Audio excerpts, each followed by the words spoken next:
Back in 1989, Will Smith was reportedly arrested after he allegedly asked his bodyguard, Charles Alston, to attack record promoter William Hendricks, leading him to almost lose sight in one eye. Charges were later dismissed, right? As part of the interview, as part of the new interview with Oprah promoting his upcoming memoir, Oprah said, "So right before the Fresh Prince of Bel-Air, I think people would be surprised to know this is the first time I realized you basically lost everything. The government seized your cars, it took your home, and you ended up in jail. You described it as actually rock bottom." Basically, so it says, so getting into the fight at the radio station, Charlie, his security, punched the dude that landed me in jail. So the money is gone, the car is gone. I'm laying on the floor saying, "You're kidding me." This is where it gets murky because it doesn't really say what the argument was over. But I just thought that was crazy. I saw a post on Instagram and I'm like, bruh, Will Smith might not be who we think he is. He's not the Fresh Prince. My boy out here calling hits. Nah, bro. I think it's funny because you said he hit rock bottom. Like, it's really just the fact that I mean, at that point, I guess he didn't have another stream outside of the dude who was putting his music out there. He didn't have the movies and the TV stuff going yet, but it was like, he probably still would have been Will Smith. Like, I think even past that, I think he might have been seen it like, no, it's over because he was No, just in music. but I'm saying at that point, like he had just won a Grammy, right? Oh, yeah. True. First rap Grammy, Big Willie. You know what I'm saying? He wasn't box office Will. You know what I'm saying? He hadn't put Yeah. out Independence Day and all these movies, right? He wasn't that yet. He hadn't even done the Fresh Prince yet. So to him, when the government like, yo, we need all of that, and you not him like that, I could see how at that point he could be rock bottom. But obviously we know that's not how it turned out. I just saw the post and then I thought back to the Chris Rock thing. And I'm like, bro, Will Smith out here thugging. He out here thugging. I don't know what people thought. He thought it was sweet because my boy out here calling hits. West Philadelphia, bro. West Philadelphia, bro. This is episode 84 of the Rhythm and Rhymes podcast. I'm your host, AJ Hughes. I'm here with my co-host Antonio Hughes. That was something just very brief that I wanted to mention, but how'd your weekend go? My St. weekend Patty's was Day. chill. I didn't do nothing for St. Patty's Day, bro. I should have been out, No, but nah, I didn't. I should have went and partied with the whites over at FSU. I didn't go. So I saw a TikTok that said it was an East Asian woman. I don't want to specify because I don't know where she was from, but she said she actively avoids St. Patty's Day in Chicago. And I will say, Chicago is probably the most lit city for St. Patty's Day. I'm not gonna cap. And I did the exact same thing. I never wanted to get caught near Grant Park. yeah, no, he'll get us some shit in Chicago on St. Patty's Day. Everybody drunk from 8 a.m. on, and the Lake Green people start acting crazy, bro. You can't The really. lake is green. The funny part about the Chicago River, it's green when it's not St. Patty's Day. So it's like they just make it more green. I don't know anybody. And every time I also go back to Chicago, I think, bro, our parents let us go swimming at North Ave. But That dirty water. That I dirty never. water. I was never really the North Ave person. Like, I remember me and some of my friends went last year, and he kept tongue eye and all them was like, "Bro, get in the water, get in the water." I was like, "Do you know what's in that water, bro? Like, you do not know the type of germs and kids that have swam through that nasty ass water, And bro." by college, it's too late. I feel like that's some high school, like Memorial Day, Labor Day. You know what I'm saying? All the schools running out there for like a Monday or something like that. Like, I don't. By college, I feel like like it's not the same. It don't hit the same. Yeah, it's child, bro. I got a month left of college with my like summer stuff. Still got to do with that, but like, bro, a month left and I'm done. It's crazy. And he back outside. Outside, bro, and I'm back outside. Maybe. All right, this is gonna be a super short episode for y'all. I ain't gonna lie, it's been quiet. Updates I got for y'all for real. Been writing and DJing. That's pretty much it. But I wanted to get into this lawsuit that I saw pop up on Twitter the other day. I also think it's crazy we still call it Twitter because I never started calling it X. But Little Sims was in a recording contract, and then she got to an independent label, and she talked about on her. I thought it was interesting because on her last album, she talked about her struggles with like trying to gain independence and her problems with her label, and now she's suing the producer that did that album for funds that he took, well, allegedly took under the guise of like an advance. And it was $2.2 million. and now she says she can't pay her current tax liability, which I just think is crazy, knowing how good the music is. But I'm gonna give some of the context, and I'm gonna read something for you. Come May, Little Sims' forthcoming album, studio album Lotus, will be available on streaming platforms. While the guerrilla rapper's public efforts have been promoting the body of work, she's privately had her attention on past projects. According to Law 360, Little Sims has quietly been in a tense legal battle with former producer Inflow. Inflow is, I don't know his relation to Cleo Soul. They have a child together, but he mainly does like all of her production. So if you hear Cleo Soul, he's probably done the production. And then they have a group. It's like four of them: Inflow, Cleo Soul, Will Sims, and then somebody else. But they have a group called Salt, who makes like neo soul R&B esque type of music, but they're pretty popular. Back in January, Little Sims reportedly sued Inflow for $2.2 million over outstanding monies owed to her. It says in the court documents, Little Sims accused Cover, which is Info's real name, of failing to pay 2.2 million. Says that under the cover of the business relationship, Cover borrowed large sums of money related to performance and unlawfully retained funds reserved for her album recording expenses, but never got the balances to her. There's two examples outlined in the document from December 2023. She loaned Cover $1 to organize a show at London's Drum Shed. That's probably just as like proof of the like it's just documentation. $1 is not anything. And then later in the month, she lent him $500,000 and an additional $200,000, neither of which was paid back. And now she's saying she can't pay her tax liabilities. I just thought this was worth bringing up because I don't know if it's right or wrong. I know they have a long standing relationship, like they've been working together for years. But I think it's crazy and important to highlight how hard it is to do stuff independently. Like, even though she's working with an independent label, you still need upfront costs to do shows, to pay artists, to pay producers, you know what I'm saying, to get syncs, to get samples, all that jazz. And I think like the difficulty and like getting the funding, because here's the thing, it's like you're hopefully investing the money into the album to see some type of return.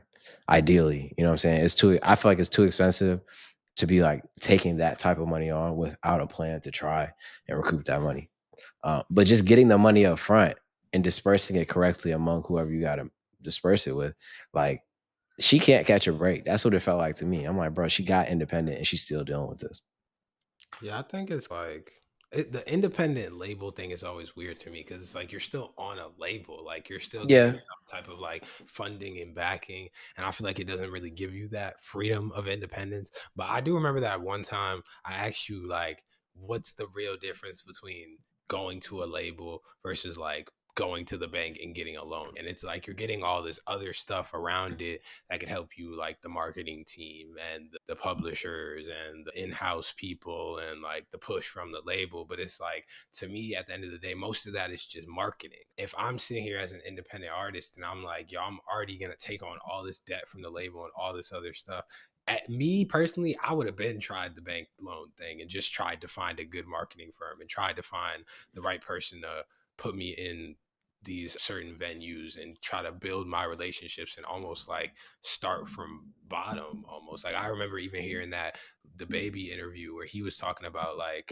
most of the time artists are gonna want to take that deal because they don't have the drive to sit there and do what it really takes to be an independent artist. But I mean, I feel like any independent pursuit requires you to learn skills that are outside of I guess, the main service you're providing, right? Which right. is honestly the biggest hiccup for like now that I'm starting my own thing. That's not the biggest hiccup for just creatives. It's the biggest hiccup for anybody who's like got a slim or niche skill set, because it's like some people don't want to make the effort to figure like you like marketing and advertising comes naturally to you just by product of you being young and you being on the internet, but not everybody has that. Like the more conversations you have with people that are older in different demos and stuff like that, you realize like a lot of the things you just inherently know. And like I would just go find a marketing firm, I would just take a bank on, and I would figure out how to go make those. A lot of people don't have that, or they don't even have like, how many times have you asked somebody a question and you realize that line of thinking didn't even cross their mind? Yeah. It's, I it happens frequently. I think you like you un you overestimate how much everybody else knows and you underestimate how much you know already just from being somewhat like entrepreneurial oriented or entrepreneurial like inclined. You know what I'm saying? Like I think when I think about like a label or whatever, like the way that they frame it, it's like, bro, like a lot of creatives don't understand syncing or licensing or the ownership process or like the like bro, think about albums today, right? Like let's say you got 10 songs. And let's just say conservatively, you got 7 producers on the songs and you used 2 writers. Bro, that's 9 people you gotta bust it down with. So that means you gotta like contact they probably all have representation. So it's gonna be a middleman between all of them. You know what I'm saying? And then you have to then go marketing, get somebody to do the design, the illustrations, all of that jazz. And then you gotta go have a conversation with Spotify, like, yo, can you put me in these playlists? Can you highlight me here? Then you got, you know what I'm saying? There's like a lot of moving parts. And even though some people might be like oriented enough to do that, some people might just be like, bro, like, let's come up with an amicable deal. Cause that's usually what it is with an independent label. You're probably gonna get better splits than you are with a major label. You know what I'm saying? So like going to an independent label, you might get something closer to a bank loan than you would if you went to Universal. So you go there, you find a deal that you think works, and you make it do what it do. Because it cuts down the time you have to invest into this thing. You know, Yeah. You know, one day maybe we'll be able to say somebody got a good deal, but I feel like I have not seen or heard one nigga say 21 I got a good Savage. deal. 21 Savage said that? Bro, 21 Savage deal sound crazy. He got an 80/20 from the jump. Damn. How did he, I don't even know how he got that. After the Metro album, after that first Metro album, the one with I'm just flexing on my ex Yeah. bitch. Yeah, he did like a little he did an interview with DJ Academics went on him and his managers. Or was it I don't know, or was it DJ Academics podcast? I forget. I watched the podcast with the two of them and his manager, and they was talking about it. And my boy, if you take what he says for word, he's cleared over 100 million. Him. That's after the And recruit and the label get paid. It sounded like he got a I'm, great deal. and I'm not gonna lie, I would take him for being straight up and truthful because I don't think he played about that. Yeah, I don't think it matters. I don't think he would lie. Did you listen to this Freddie Gibbs single? I didn't. I just wanted to know if you No, did. I Okay. didn't hear it. Damn, we could wrap it then, bro. I ain't gonna lie. Ain't no need to beat a dead horse. I will say I saw that Wale's putting out a single this week. Album. Album. Albums rolling out. I saw 2 more too that I forget. Wale. I don't know, 2 other artists that were about to drop soon. Mm, I forget though. It doesn't Russ. matter. I'll who? Russ, but that's random. Russ. Russ. He just put the album cover out today. That's who it was. I didn't even Oh no, but that happened. I will say Aaron may put out a little 4-pack, but if this who? sound like everything else, I might be off of him. You think Aaron so? May. You You know off Aaron Aaron May? May? Yeah, bro. Of course I know. I put you on with Aaron May. What like you didn't hear me. But yeah, no, this project, if it's a 4-pack, if it's the same as before, I might have to be off him. He takes too long to give me the same thing every time. I agree with that because he do take way too long in between albums, and then the albums be like 8 songs total. Like, Bruh, he's done no I feel like I'm like, bro, he had an album in 2019. He had the project in 2022, which was only 7 songs. It was good though. Only 7 songs. And then this one is 4. So he's just only getting shorter. He's getting shorter and shorter. It's pissing me off. All right, Playboy Cardi. I'm gonna be honest. I want you to lead this because yeah, you're the young person correspondent. So tell me about Playboy Cardi, bro. You listen to this album?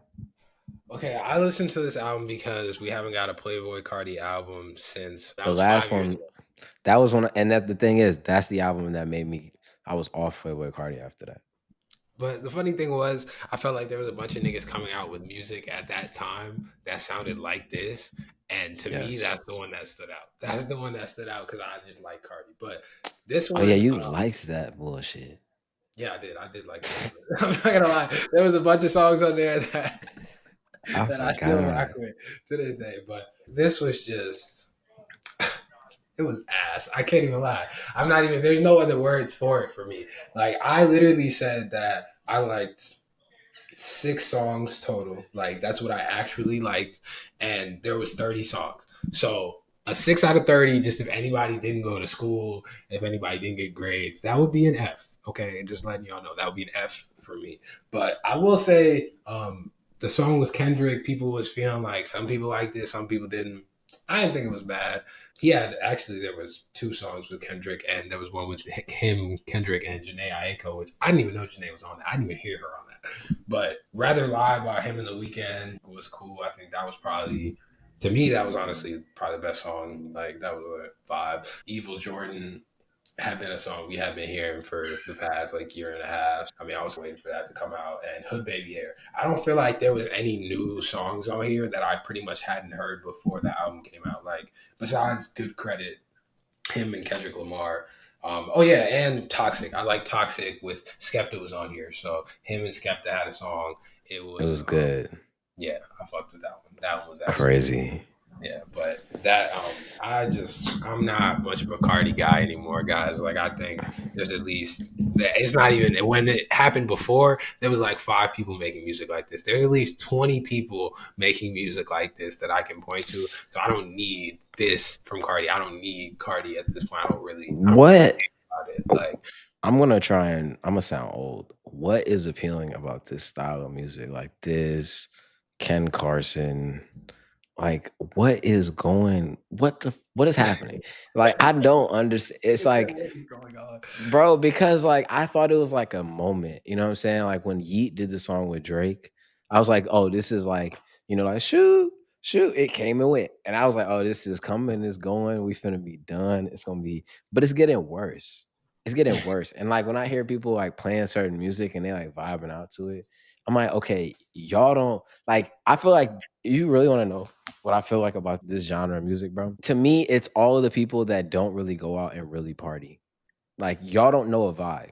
You know what I'm saying? Like y'all the vibing to this indicates to me that when the real vibe comes on in a party and it's time to hit a two-step, you know what I'm saying? It's time to hit a stanky leg, a soldier boy, it's time to catch a wine, it's time to hit a little piano. You're not like that's not your vibe. You know what I'm saying? You just can't catch a real vibe. That's what it says to me. Tell me I'm wrong. Tell me when this is going away. Like when are we done with this? I don't think you're wrong. I'm trying to find a way to defend it. I'm trying to find a proper defense for this. I think some of the stuff off of a whole lot of red, I do still hear that played in mixes, and I hear people still listening to it. Like there's stuff on there that was more that sounded more like Cardi's old music. I feel like he hadn't all the way stepped into the rock thing, but I think that's what people are getting more into is the whole like rock star life, and you hear more people than ever saying, "Oh, I like rappers specifically, like, oh, my influences were Kurt Cobain, my influences were Marilyn Manson, my influences were like there's more and more rappers who are getting away from, I guess, that style of rap. And I think also there's a level of like rap getting like I guess you could say away from the streets in a way, like you said last week with Ian. There's the biggest demographic of hip hop is white people. Eventually, I feel like there was going to be some shift into us hearing them do what the white people have liked, which is heavy metal music, rock music, all this This is stuff. And so that to me, sick. I know it It's is, ain't but you know what's crazy? You know what's crazy? And I hate to say it, but it's like this is my era's fault. This is my era's fault. wow, Cause like, bruh, this what we're seeing now is a byproduct of two niggas, Playboy Cardi and Lil Uzi Vert. hell yeah, Lil Uzi Vert, and I oh, was the Young Thug. biggest and Thug. I was the biggest Lil Uzi Vert fan, and he had like subtle rock, like 7 a.m. Yeah, Yeah, he had some of them, but bro, he went off. I would say he went off his rocker. I'm looking at his albums right now. He went off of his rocker to me at Eternal Take. Eternal Take, like the first one, I remember because it was Eternal Take and the deluxe.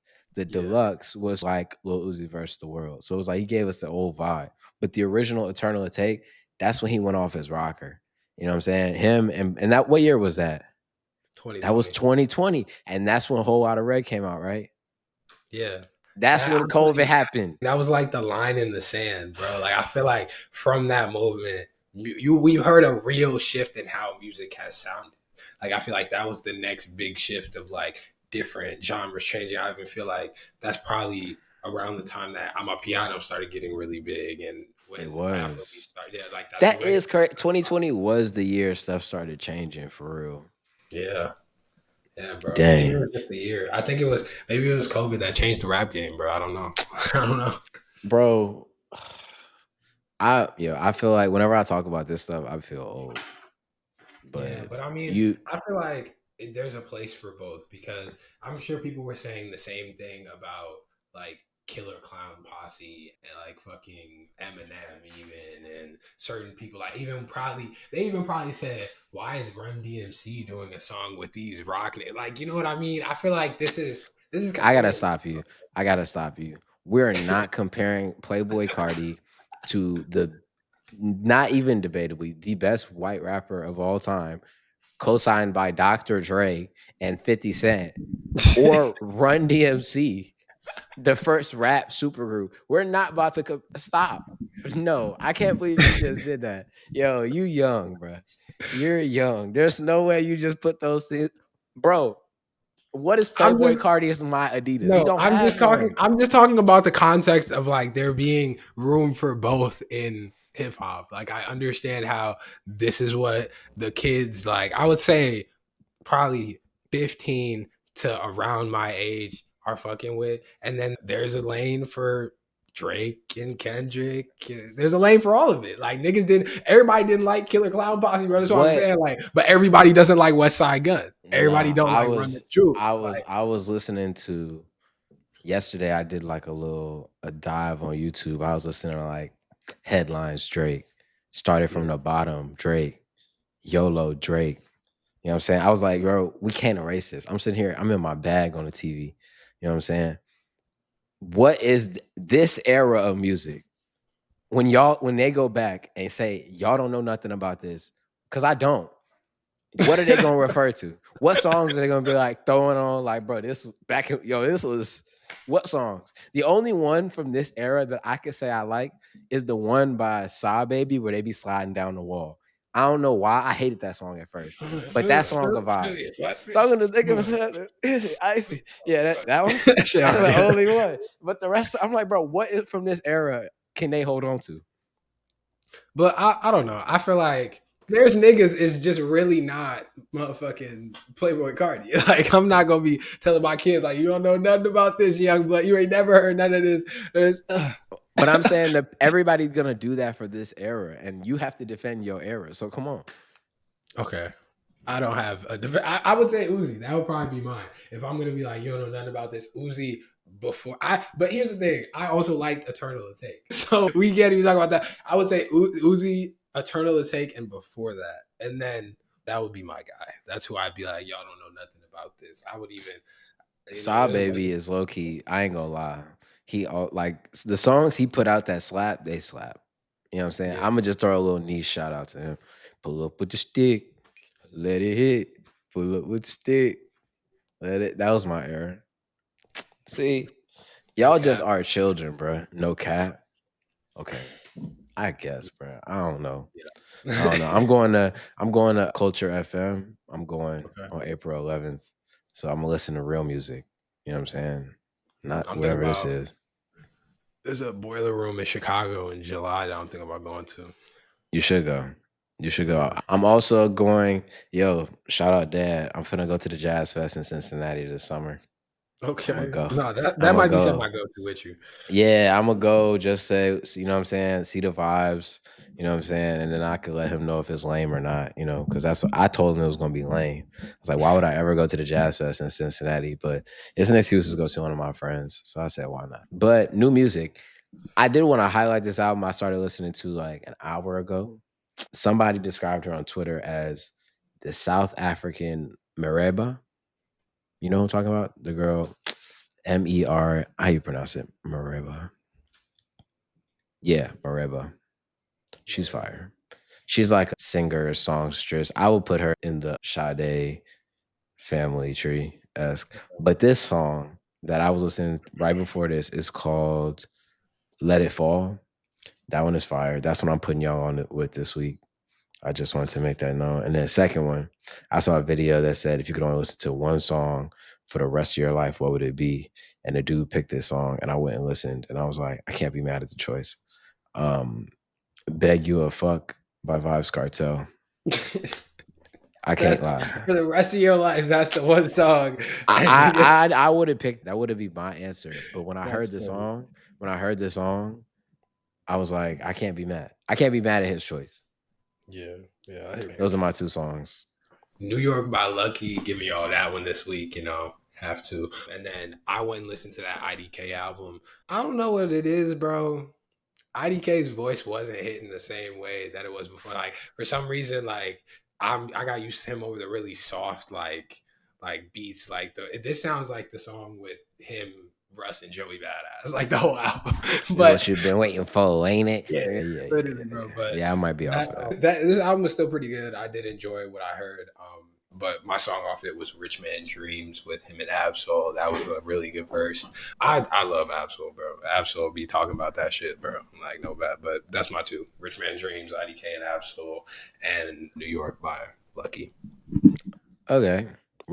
This is the end of the episode. We'll see y'all later.